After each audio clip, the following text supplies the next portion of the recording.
Hello and welcome back to everyone on the channel Mentor Nation and myself Avril Tiwari in front of you once again going to discuss and announce a very important announcement। तो जी हाँ, जैसे कि अभी हम लोग जानते हैं पिछले कुछ दिनों से लगातार हम कुछ स्पेसिफिक वीडियोस को लेके चले आ रहे थे, डिफरेंट स्कीम्स को डिस्कशन कर रहे थे, डिफरेंट रैंडम टॉपिक्स को डिस्कस कर रहे थे, but now it is necessary to have a streamlined discussion on various topics.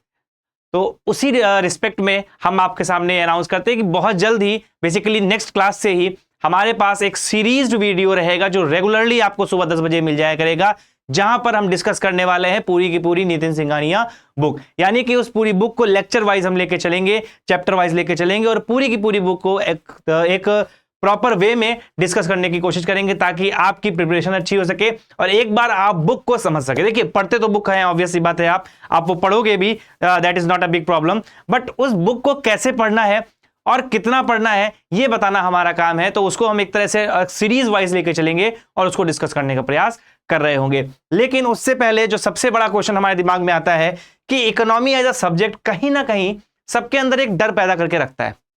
Basically डर इन द सेंस, लोग समझते हैं कि बहुत टिपिकल टॉपिक है, कैसे पढ़ेंगे, कहां से पढ़ेंगे, इतना वास्ट सिलेबस है, करंट अफेयर्स का ज्यादा यहां पर रोल होता है, डायनेमिक नेचर है इस सब्जेक्ट का।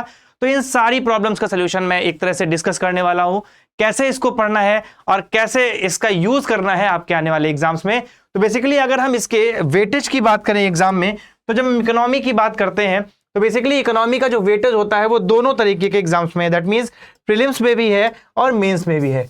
यानी कि इकोनॉमी को आप प्रीलिम्स में भी इक्वल अमाउंट में देख पाओगे और मेंस में भी उसका रिस्पेक्टिव वेटेज होता है। फॉर एग्जांपल अगर हम प्रीलिम्स की बात करें तो अराउंड इकोनॉमी के प्रीलिम्स में 15 क्वेश्चंस आते हैं, हम सभी जानते हैं अराउंड 15 क्वेश्चंस आते हैं, जिसमें 10 क्वेश्चंस आपके स्टैटिक के होते हैं, लगभग कभी कभी 15 to 20 भी हो जाते हैं। That's totally dependent upon the paper की पेपर कैसा आ रहा है उस पर डिपेंड करता है। बट ऑन एवरेज कहें तो 10 से 12 क्वेश्चन आपके आते हैं, क्वेश्चन जो स्टैटिक से होते हैं, जिसमें आपकी कॉन्सेप्चुअल नॉलेज वहां पर चेक की जाती है कि आपकी कॉन्सेप्चुअल नॉलेज कैसी है।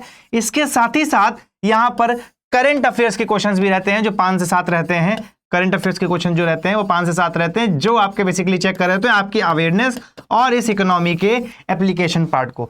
एक बात और ध्यान रखिएगा, ये जरूरी नहीं है कि ये इतना स्ट्रिक्ट कट आउट आपका डिफरेंशिएशन हो, वहां पर चीजें मिक्स भी हो सकती हैं। यानी कि पूरे के 15 क्वेश्चन आपके स्टैटिक और करंट अफेयर्स के मिक्स करके आ सकते हैं, 20 के 20 क्वेश्चन आ सकते हैं। कोई ऐसा हार्ड एंड फास्ट रूल नहीं है कि ऐसा ही होगा, बट जनरली जो आपका रहता है ट्रेंड वो इस तरह का रहता है।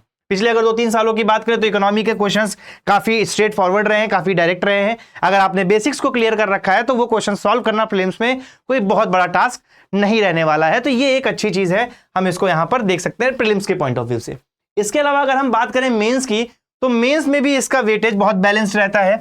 मेंस में भी बेसिकली GS3 के पेपर में आता है, ये बेसिकली GS3 के पेपर में आपका आता है GS3, और यहां पर अराउंड 8 to 10 क्वेश्चंस रहते हैं, 8 to 10 क्वेश्चंस रहते हैं, जिसमें 4 से 5 क्वेश्चन आपके 10 नंबर के और 4 से 5 क्वेश्चन आपके 12-12.5 नंबर के रहते हैं या 15 नंबर के रहते हैं। ठीक है, अगर 12.5 नंबर का पेपर है तो आपके 10 के 10 क्वेश्चन 12.5 नंबर के रहेंगे। लेकिन अगर मान लीजिए 10 और 15 में डिवाइडेड है तो 4 क्वेश्चन 10 के और 4 क्वेश्चन आपके 15 नंबर के, इस तरह से डिवाइडेड रहता है, एक वेल बैलेंस्ड मैनर में आता है। इसका सिलेबस की बात करें तो सिलेबस वेल डिफाइंड है। वैसे तो इसको दे रखा है हमारे यहाँ पर जो GS3 का पेपर है उसका सिलेबस दे रखा है, लेकिन अगर हम पेपर को देखें कहीं ना कहीं तो पेपर अब सिलेबस से हटकर थोड़ा सा आता है। मैं ये नहीं कहूंगा कि सिलेबस से अलग आ रहा है, बट कहीं ना कहीं जो सिलेबस में जो लिमिटेशंस दी गई हैं वो बहुत लिमिटेड वे में उसको एक्सप्लेन कर पाता है। सिलेबस जो है आपके क्वेश्चन पेपर को डिफाइन नहीं कर पा रहा है कहीं ना कहीं। ठीक है, ऑल्दो वो कहते हैं कि हमने ब्रॉडली इसको एक्सप्लेन कर रखा है, हमने इंडस्ट्रियलाइजेशन में सब कुछ कवर कर दिया है, हमने मॉडर्नाइजेशन में सब कुछ कवर कर दिया है, हमने लैंड रिफॉर्म में सब कुछ कवर कर दिया, बट इस तरह से अगर हम देखेंगे तो कहीं ना कहीं सिलेबस हमको बहुत छोटा दिखता है और वास्तव में जो क्वेश्चंस आ रहे हैं वो बहुत ब्रॉड एरिया से आ रहे हैं। तो इन सब चीजों को कैटर करने के लिए हमारे पास एक सोल्यूशन होना चाहिए कि हम कहां से पढ़ें कि एटलीस्ट हम इतने कैपेबल हो कि इन क्वेश्चंस को अटेम्प्ट कर पाए, इन क्वेश्चंस को डील कर पाए और कम से कम क्वेश्चन समझ तो पाए व्हाट क्वेश्चन इज डिमांडिंग, है ना, क्योंकि ये सबसे बड़ा टास्क है। अगर हम क्वेश्चन समझ ही नहीं पाएंगे, हम यही नहीं जान पाएंगे कि ये पूछ कहां से रहा है, क्या पूछ रहा है, तो कहीं ना कहीं प्रॉब्लम होने वाली है। देखिए, मैं ये नहीं कह रहा कि सिलेबस से अलग क्वेश्चन आ रहे हैं, मैं सिर्फ ये कह रहा हूं कि सिलेबस बहुत छोटे में दिया हुआ है, बट जो क्वेश्चन आ रहे हैं वो बहुत ब्रॉड स्पेक्ट्रम से आ रहे हैं। बस मेरा कहने का मतलब ये है। चलिए अब अगर हम बात करें कि आखिर इकोनॉमी को पढ़ना कहां से है, इकोनॉमी के क्या क्या सोर्सेज हो सकते हैं, तो सबसे पहले तो दिमाग में यही आता है कि एनसीईआरटी पढ़नी है ना। हमारे दिमाग में सबसे पहली चीज आ जाती है कि एनसीईआरटी रखनी है, ठीक है, कि एटलीस्ट एक बार एनसीईआरटी पढ़ी होगी तो हमारा काम हो जाएगा। लेकिन एक बात यहां पे ध्यान रखिएगा, देखिए एनसीईआरटी वैसे तो आप बाकी सब्जेक्ट्स की 6 to 12, 9 to 10 इस तरह से पढ़ते रहते हो, 9 to 12 पढ़ते हो। इकोनॉमी की अगर बात करें तो हमारे यहां पर इकोनॉमी स्पेसिफिकली पहली बार 9th में इंट्रोड्यूस होता है, और 9th 10th की जो इकोनॉमी है वो बहुत स्टोरी टाइप में है, बहुत बेसिक्स है वहां पर। अगर आप उसको नहीं भी एज अ बुक पढ़ते हो, या अगर कभी टाइम मिल जाता है, आप स्टार्ट कर रहे हो, एकदम फ्रेशर हो और मजे के लिए पढ़ना चाहते हो, तो एक इंटरेस्ट जगाने के लिए कि इकोनॉमी होती क्या है, इकोनॉमी वर्क कैसे करती है, आखिर कैसे हमको एक समझ में आता है कि इंटरडिपेंडेंसी होती है डिफरेंट डिफरेंट सेक्टर्स की इकोनॉमी में, वो आपको 9th क्लास के पहले ही चैप्टर में मिल जाएगा। 9th क्लास का पहला चैप्टर एक विलेज, एक इमेजिनरी विलेज लिया गया है पालमपुर नाम का, तो उसकी कहानी के बारे में कि एक ऐसा इमेजिनरी विलेज है जहां पर लैंड है, लेबर है, रिसोर्सेज है, कैपिटल है, इन्वेस्टमेंट है, एंटरप्रेन्योरशिप है, और डिफरेंट डिफरेंट सेक्टर्स है, प्राइमरी सेकेंडरी टर्शरी सेक्टर्स वहां पे काम कर रहे हैं, और कैसे वो सब इंटरडिपेंडेंट है। 10th में अगर आ जाएंगे तो पॉवर्टी, अनएम्प्लॉयमेंट और इस तरह की चीजें वहां पर आ जाती है। नेशनल इनकम के बारे में थोड़ा बहुत बेसिक्स आ जाता है, बहुत ज्यादा यहां पर डीपली कुछ भी डिस्कशन नहीं किया गया है। फिर बात करते हैं अगर हम 11th और 12th की इकोनॉमी की, तो 11th 12th की इकोनॉमी में भी बहुत हमें सिलेक्टिव होकर पढ़ना है, क्योंकि अगर पूरी इकोनॉमी पढ़ने बैठेंगे तो हमको यहाँ पर बहुत सारे मैथमेटिकल फॉर्मूलाज देखने को मिलेंगे, बहुत सारे अकाउंटिंग के पार्ट देखने को पड़ेंगे जो हमारे किसी काम के नहीं है। टू बी ऑनेस्ट, एग्जाम में उनका कोई रोल, हमारे एग्जाम में कोई रोल नहीं रहने वाला। अगर आप इन्फॉर्मेशन के लिए, नॉलेज के लिए पढ़ना चाहते हो, आप सेलेक्ट हो जाना, फिर आप आराम से पढ़ते रहना, क्योंकि अकाउंटिंग का रोल हमारे प्रॉपर एग्जामिनेशन में नहीं है, अनटिल एंड अनलेस आपका अकाउंटिंग सिलेबस नहीं है, आपका ऑप्शनल नहीं है, तो है ना। तो यहां पर अगर हम बात करें 11th की, तो 11th की इकोनॉमी में आपको इंडियन इकोनॉमी देखने को मिल जाएगी। बहुत अच्छे वे में इंडियन इकोनॉमी के बारे में बताया गया है, एक स्टोरी लाइन फॉर्म में बताया गया है, ठीक है, कि India at the eve of independence से करंट टाइम तक का सिनेरियो क्या है, अलग अलग सेक्टर्स के बारे में यहां पर बताया गया है, बैलेंस ऑफ पेमेंट के बारे में बताया गया है, फिस्कल पॉलिसीज के बारे में, गवर्नमेंट बजटिंग के बारे में, ठीक है, कैसे हमारे देश में चीजें काम कर रही हैं, इंडिया का क्या हाल था, इंडिया की पॉलिसीज क्या थी, एलपीजी रिफॉर्म्स, इंडस्ट्रियल रिवॉल्यूशन, इस सब चीजों के बारे में अच्छे से बताया गया है कि इंडिया में कैसे ये चीजें वर्क कर रही थी, कैसे पॉलिसीज वर्क कर रही थी, क्या इनके इंपैक्ट थे और क्या हो सकता था जो नहीं हुआ, ठीक है। तो इस वाली किताब में आपको यहां पर इंडियन इकोनॉमी के बारे में देखने को मिल जाएगा। इसको 1-2 रीडिंग देनी है, बहुत ज्यादा इस पे रिलाई नहीं करना है, लेकिन हाँ छोड़ना भी नहीं, ठीक है। इसको आप 2 रीडिंग मैक्स टू मैक्स मान सकते हैं कि 2 से 3 रीडिंग देंगे, आपका काम यहां पर हो जाएगा, ठीक है। ऐसा रटने वाला नहीं, अगर कुछ इसमें से 2-3 रीडिंग दोगे तो कुछ फैक्ट्स ऑटोमेटिकली आपको याद हो जाएंगे, वो आपके कहीं ना कहीं एग्जाम में काम आ जाएंगे, ठीक। 2 से 3 रीडिंग सफिशिएंट है। फिर बारी आती है 12th क्लास के एनसीईआरटी की। तो 12th क्लास के एनसीईआरटी में आपको 2 चीजें देखने को मिलती है, एक आपको माइक्रो इकोनॉमिक्स देखने को मिलती है, एक आपको मैक्रो देखने को मिलती है, ठीक है। अगर वैसे देखें तो इन दोनों ही बुक को पढ़ने का कोई खास फायदा नहीं होने वाला, लेकिन हाँ इन दोनों बुक से अगर हम सेलेक्टिव स्टडी करेंगे तो काफी ज्यादा चीजें हमें यहाँ पे मिल सकती हैं, बेसिक्स हमारे क्लियर हो सकते हैं। जैसे माइक्रो इकोनॉमिक्स की बात करेंगे तो पहले चैप्टर में आपको काफी इंपॉर्टेंट चीजें मिलने वाली हैं यहाँ पर, ठीक है। यहाँ पर आपके जो माइक्रो इकोनॉमिक्स का पार्ट है उसमें डिमांड के बारे में, law of demand, law of supply, elasticity के बारे में पढ़ने को मिलेगा, आपको वहां पर बेसिक्स जानने को मिलेंगे, जो बेसिक टर्मिनोलॉजी होती है वो आप समझ सकते हो और आपका अपने एग्जाम में यूज कर सकते हो, ठीक है। इससे ज्यादा का यूज इसमें माइक्रो इकोनॉमिक्स में नहीं है, ठीक है। जब हम मैक्रो की बात करेंगे तो मैक्रो में भी आपको जो एनालिटिकल पोर्शन है वो नहीं छूना है, मैथमेटिकल पोर्शन में बिल्कुल भी नहीं जाना है, 1-2 रीडिंग देनी है और जो उसका कॉन्सेप्चुअल पार्ट है वो समझने की कोशिश करनी है। जितना भी मैथमेटिकल पार्ट है आप उसको पूरी तरीके से छोड़ सकते हो, या उससे भी बेटर मैं आपके लिए सॉल्यूशन बताता हूं कि हमारी अभी सीरीज शुरू हो जाएगी यूट्यूब पे जो पूरी फ्री ऑफ कॉस्ट रहेगी और पूरी की पूरी एनसीईआरटी हम यहीं पर कवर कर रहे होंगे। तो ये प्रॉमिस करता हूं कि एनसीईआरटी में इसके बाहर कुछ नहीं पढ़ना पड़ेगा, उससे रिलेटेड आपको पीडीएफ्स मिल जाएंगे, उन पीडीएफ्स को आप ग्रुप पे पढ़ सकते हो, ठीक है। आपको टेलीग्राम पे मिल जाएगा, इवन ऐप पर भी अपलोड कर दिया जाएगा कि इन पीडीएफ्स को आप पढ़ के अपनी प्रिपरेशन को कंप्लीट कर सकते हो। तो एनसीईआरटी वाला बर्डन आपके दिमाग पर से हट जाएगा पूरी तरीके से, ठीक है। एनसीईआरटी का जो प्रॉब्लम है वो क्लियर होने के बाद जो अब आता है एडवांस इकोनॉमी का, तो देखिए एडवांस इकोनॉमी एज सच वहां पर एनसीईआरटी को ही अपग्रेड कर दिया जाएगा। कुछ बुक्स हैं यहाँ पर, आपने अक्सर नाम सुना होगा कई सारी बुक्स के बारे में। सबसे पहली बुक तो आप लोग रमेश सिंह ही सुनते हो, ठीक है, रमेश सिंह, नितिन सिंघानिया,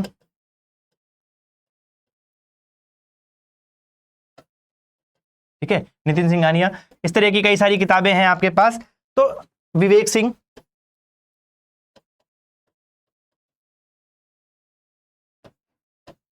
संजीव वर्मा। देखिए टू बी ऑनेस्ट, इनमें से आप कोई भी बुक चूज करते हैं उसमें कोई प्रॉब्लम नहीं। जो भी बुक आप चूज करना चाहते हैं आप फ्री हैं चूज करने के लिए। ये सारी बुक्स अपने आप में अच्छी हैं, नो डाउट, बट सब में थोड़ी थोड़ी सी प्रॉब्लम्स है, वो मैं आपको यहाँ पर इन्फॉर्म कर दे रहा हूँ। जैसे कि अगर रमेश सिंह की बात करेंगे तो रमेश सिंह की जो बुक है वो काफी बल्की हो जाती है, काफी मोटी किताब हो जाती है, तो देखने में एक तरह से एंग्जाइटी फील होती है कि यार इतनी मोटी किताबें कैसे पढ़ना है। फिर वो थोड़ा सा पैराग्राफ फॉर्म में लिखी हुई है पूरी किताब, पैराग्राफ फॉर्म में मतलब बहुत बल्कीनेस फॉर्म में लिखी हुई है, तो उसको देख के थोड़ी सी हेजिटेशन होती है कि नहीं इसको नहीं पढ़ना है, या इससे इतना ज्यादा है कैसे पढ़ेंगे, कैसे समझ में आएगा। इस रिस्पेक्ट में अगर आप देखना चाहते हो तो Nitin Singhania is much better book. Nitin Singhania एक वेल स्ट्रक्चर्ड मैनर में एक बुक लिखी गई है, पॉइंट वाइज लिखी गई है, शॉर्ट नोट्स फॉर्म में लिखी गई है, तो आप इसको पढ़ के एटलीस्ट अपनी जो भी प्रॉब्लम्स है वो क्लियर कर सकते हो। और मैं पर्सनली जो रिकमेंड करता हूं कभी भी अपनी क्लासेस में तो नितिन सिंघानिया को रिकमेंड करता हूं स्टार्टिंग के लिए। और जब आप मेंस में जा रहे हो और आपको चाहिए हो कि कुछ एक्स्ट्रा पढ़ना चाह रहे हैं, हम कुछ एक्स्ट्रा देखना चाह रहे हैं बुक की वजह से, तो वहां पर आप संजीव वर्मा कर सकते हो, देख सकते हो जो भी अपडेटेड वर्जन हो। अगर नहीं भी देखते हो तो नितिन सिंघानिया के साथ जो एक्सटर्नल सोर्सेज अभी और बताऊंगा उन सोर्सेज से आपका पूरा का पूरा इकोनॉमी कवर हो जाएगा। उसमें कोई बहुत बड़ी टेंशन वाली बात नहीं रहने वाली। मतलब अगर मैं बताऊं पर्सनल रिकमेंडेशन कहूं तो आप नितिन सिंघानिया ले सकते हो, बट ये ध्यान रखिएगा आपकी अपनी चॉइस होनी चाहिए। जब भी आप बुक स्टोर पे जाओ 5-10 मिनट 15 मिनट दो, कोई भी एक टिपिकल टॉपिक जो आपको लगता हो कि नहीं समझ पा रहे हैं हम, उस टॉपिक को उठाइए और दोनों बुक में उस टॉपिक्स को रीड करने की कोशिश करिए जिस बुक की लैंग्वेज आपको समझ में आ रही हो। ठीक है, जिस बुक को पढ़ने में आपको ये लग रहा हो कि हाँ हम यहां पर चीजें समझ पाएंगे, उसी बुक को चूज करिएगा। That will be better option for you. ठीक है, किसी के रिकमेंडेशन से, कोई टॉपर ने ये यूज किया था या किसी एक पर्सन ने ये बोला था, इससे बुक के रिकमेंडेशंस पे मत जाना कभी भी, वो प्रॉब्लम करता है। हम अपनी कॉम्पेटेबिलिटी के हिसाब से पढ़ेंगे, अपनी कॉम्पेटेबिलिटी के हिसाब से बुक लेंगे, वो ज्यादा बेटर रहेगा। किसी को रमेश सिंह अच्छी लगती है, किसी को नितिन सिंघानिया अच्छी। मैं अपने प्रिपरेशन फेज में मैंने रमेश सिंह पढ़ी, काफी अच्छी बुक थी उस टाइम पे, काफी अच्छी लगती थी। फिर नितिन सिंघानिया आई, कंपैरेटिवली अब मुझे वो ज्यादा अच्छी लगने लगी, तो मैं नितिन सिंघानिया आपका रिकमेंड कर रहा हूं। तो ये टोटली आपकी चॉइस है, आप कौन सी बुक यूज करना चाहते हो, किस तरीके से यूज करना चाहते हो। ठीक है, इसके अलावा अगर एक्सटर्नल सोर्सेज की बात करें तो करंट अफेयर्स के लिए सबसे पहली चीज आती है करंट अफेयर्स के लिए। तो करंट अफेयर्स में अगर इकोनॉमी की स्पेसिफिक बात करें, ठीक है, करंट अफेयर्स में इकोनॉमी की स्पेसिफिक बात करें तो आप किसी भी एक कोचिंग का कंपाइलेशन ले सकते हो, मंथली कंपाइलेशन। ठीक है, जो भी जिसमें भी इकोनॉमिक्स आती है, आप विजन आईएएस ले सकते हो, आप इनसाइट्स यूज कर सकते हो, इवन पीएमएफ और शून्य के भी अच्छा कंटेंट रहा है। ठीक है, पिछले कुछ सालों में, तो आप वो कंटेंट भी यूज कर सकते हो। इकोनॉमी के पॉइंट ऑफ व्यू से काफी अच्छा कंटेंट इनका होता है। किसी भी एक कोचिंग की आप मंथली कंपाइलेशन ले लो, that is not an big issue. ठीक है, वो आप यूज कर सकते हो। इसके अलावा जो सबसे मेजर चीज होती है वो इकोनॉमिक सर्वे और बजट कैसे पढ़ें। ठीक है, इकोनॉमिक सर्वे और बजट कैसे पढ़े, तो अक्सर हम लोग क्या करते हैं, पूरा का पूरा इकोनॉमिक सर्वे डाउनलोड किया 450 पढ़ने का, और देखते हैं तो देखते ही डर लग जाता है कि यार ये पूरा पढ़ना पड़ेगा। तो जी नहीं, पूरा पढ़ने की जरूरत नहीं होती है। इकोनॉमिक सर्वे की जब हम बात करते हैं तो जनरली तो आप एक जो समरी वाइज रिपोर्ट आती है करीब 15 से 20 पन्ने की, या तो वो पढ़ लीजिए, या अगर उसका एनालिटिकल पार्ट देखना चाह रहे हो जिससे अक्सर क्वेश्चंस भी आ जाते हैं, तो जो इकोनॉमिक सर्वे का सारे चैप्टर्स होते हैं, उन चैप्टर्स के जो शुरुआत का पार्ट होता है, इंट्रोडक्शन और कंक्लूजन वाला, वो आप पढ़ सकते हो। वहां पर आपको प्रॉपर अमाउंट में डेटा भी मिल जाता है और प्रॉपर अमाउंट में एनालिसिस भी मिल जाती है। जहां पर कंक्लूजन में आप ये देख सकते हो कि क्या किया गया था, इंट्रोडक्शन में आप ये देख सकते हो कि क्या किया जाए, क्या हो रहा है। ठीक है, तो इस तरीके से आप वहां पर बैलेंस वे में चीजों को पढ़ सकते हो। प्रेशर भी कम पड़ेगा, चीजों को समझ भी पाओगे, और साथ ही साथ आपका सिलेबस भी लिमिटेड टाइम फ्रेम में कंप्लीट हो पाएगा। मतलब देखिए, सिर्फ पढ़ना ही जरूरी नहीं है, हमारे पास लिमिटेड टाइम फ्रेम है, उसमें सारे सब्जेक्ट्स को कवर करना है, तो एक डिसेंट अमाउंट ही हमको देना है। अननेसेसरी का इस पे प्रेशर डाल के, ठीक है, आपको इसका प्रोफेसर नहीं बनना, आपको इस पर रिसर्च नहीं करनी। ठीक है, तो इसीलिए उतना ही समय दीजिए जितना आपको जरूरत है। अननेसेसरी का समय देने की, अननेसेसरी का टाइम वेस्ट करने की जरूरत इस पे नहीं है। बजट की बात करें तो बजट के लिए सबसे अच्छा सोर्स होता है फाइनेंस मिनिस्टर की स्पीच। बजट के लिए आप फाइनेंस मिनिस्टर की स्पीच पढ़ लीजिए। ठीक है, उस स्पीच में जो इंपॉर्टेंट पॉइंट्स हैं उनको नोट कर लीजिए, वही आपके काम का होता है, वहां से काफी कुछ आपको मिल जाता है। ठीक है, उसके बाद जैसे उसमें कुछ नई स्कीम्स लॉन्च की गई, तो उन स्कीम्स के बारे में आप गूगल सर्च करके, जैसे मान लीजिए बजट स्पीच में कोई स्कीम दी गई, अब वैसे तो उस स्कीम में सबको क्या क्या रहेगा, सारे फीचर्स वहीं पे नोटेड रहते हैं उस स्पीच में ही, बट अगर आपको लगता है कि नहीं कुछ हमें प्रॉब्लम हो रही, समझ में नहीं आ रहा है, तो अलग अलग न्यूज़पेपर्स में आर्टिकल्स आते हैं उन स्कीम्स के बारे में, सिर्फ उन आर्टिकल्स को पढ़ लीजिए, दैट्स इट। उसके अलावा वहां पर पूरा बजट पढ़ने की जरूरत नहीं पड़ती है। सिर्फ स्पीच से ही जो आपका करीब 20-22 पढ़ने का होता है, वहां पर आपको इंपॉर्टेंट पॉइंट्स निकालने हैं और वो हम यहां क्लास में भी निकलवाएंगे, वहां पर भी पढ़ाएंगे। यानी कि क्लास में भी हम पूरा बता रहे होंगे कि कितना पढ़ना है, कैसे पढ़ना है। तो बिल्कुल भी टेंशन लेने की जरूरत नहीं है और इन्हीं सब चीजों के साथ पूरा हमारा टारगेट रहेगा कि आपको हम सब कवर करा सकें। देखिए, हमारा टारगेट सिर्फ इतना है, चीजों को जितना आसान बनाया जाए उतना बेहतर है। कोई भी एग्जाम, कोई भी परीक्षा कठिन तब हो जाती है जब अपने दिमाग से में सोच लेते हैं कि ये बहुत कठिन है, ठीक है। और दूसरी चीज, मैं हमेशा एक बात बोलता हूं, no one can guarantee you anything. हमारा काम as a teacher, as a mentor, हमारा काम सिर्फ ये है कि हम आपको ये बता दें कि करना कैसे है। अल्टीमेटली करना आपको है, आपके हार्डवर्क, आपके लक और आपके जो भी तरीके हैं वही आपको अल्टीमेट रिजल्ट दिलाते हैं। We are just the guide, हम सिर्फ गाइड हैं। हम सिर्फ एक कह सकते हैं कि आपको पाथ बता रहे हैं कि यहां पर ऐसे करना है, ठीक है। तो सिर्फ अपने काम पर फोकस रखना है, अननेसेसरी का प्रेशर नहीं लेना है और अननेसेसरी का प्रेशर लिए बिना अगर हम बेहतर तरीके से काम करेंगे तो ज्यादा अच्छा चीज अचीव कर पाएंगे और रिजल्ट्स भी हमारे फेवर में आ सकते हैं। I am not say going to say कि आएंगे, ठीक है। No one can predict the future, to be honest. लेकिन अगर आपने मेहनत की है then you will achieve something, इसकी गारंटी होती है। आप फ्री नहीं रह जाओगे, आप बेकार नहीं जाओगे, आप ये नहीं कभी आपको फील होगा कि हाँ हमने कुछ अचीव नहीं किया। अगर आपने लिटरली मेहनत की है, अगर आपने सच में मेहनत की है तो आपको डिजायर्ड रिजल्ट मिलेंगे। मे बी डिलेड मिले बट रिजल्ट मिलेंगे और हो सकता है कि आपके जो डिजायर है उससे कहीं ज्यादा रिजल्ट मिल जाए, ठीक है। बट ये जरूरी कभी नहीं होता कि जो आप सोच रहे हो वही आपके हाथ में आए। तो ये सब चीजों को दिमाग से हटाकर सिर्फ अपने काम पर फोकस करेंगे तो बेहतर तरीके से आपका भला होगा, आपका रिजल्ट आएगा और आपका रिजल्ट आएगा तो ऑटोमेटिकली हमारा भी भला हो ही जाएगा, है ना। तो आई होप आपका एक बेसिक अंडरस्टैंडिंग यहां पे बना होगा, आपको चीजें समझ में आई होंगी कि कैसे करनी है और इन सब चीजों को करने के लिए कहां पर जाना है वो मैं आपको बता देता हूं। तो हमारा मेंटर नेशन ऐप डाउनलोड करिएगा, प्ले स्टोर पे जाइएगा, मेंटर नेशन ऐप डाउनलोड करिएगा, लॉगिन करिएगा। वहां पर आपको सारे टाइल्स मिल जाएंगे एज इट इज सामने। जीएस में जाना है, जीएस में जाइएगा, सीसैट चाहिए, सीसैट में जाइएगा। आपको डेली एक क्विज मिलेगी, सुबह 10 बजे ऑन हो जाती है, 5 से 7 क्वेश्चंस की डेली क्विज मिलेगी। बहुत जल्दी उसमें टेस्ट सीरीज भी लॉन्च हो जाएगी, ठीक है। उसमें कुछ फ्री रिसोर्सेज रहेंगे, कुछ पेड रहेंगे, ठीक है। और बाकी डिटेल्स के लिए आप उस ऐप पर जा सकते हैं। उस ऐप की सारी जानकारी डिस्क्रिप्शन बॉक्स में आपको मिल जाएगी। साथ ही साथ हमारे टेलीग्राम चैनल को डाउनलोड कर लीजिएगा, इस वीडियो को शेयर कर दीजिएगा, लाइक कर दीजिएगा, चैनल को सब्सक्राइब कर दीजिएगा और रेगुलर बेसिस पे रोज सुबह 10 बजे जुड़ जाइएगा कि हमारी ये क्लास रहेगी जहां पर नितिन सिंघानिया को हम डिस्कस कर रहे होंगे, नितिन सिंघानिया की बुक को डिस्कस कर रहे होंगे, नितिन सिंघानिया को नहीं, Indian economy bye Nitin Singhania book को डिस्कस कर रहे होंगे और इसी को अपना एजेंडा बनाकर चलेंगे अभी कुछ दिनों तक। ये सीरीज को करेंगे, फिर उसके बाद एनसीईआरटी सीरीज को करेंगे और कोशिश करेंगे कि आपको हम ज्यादा से ज्यादा रिसोर्सेज यूट्यूब पर प्रोवाइड करा पाए। तो आज के लिए इतना ही, thank you, have a nice day. फिर मिलेंगे जल्दी ही, तब तक के लिए बाय बाय, धन्यवाद।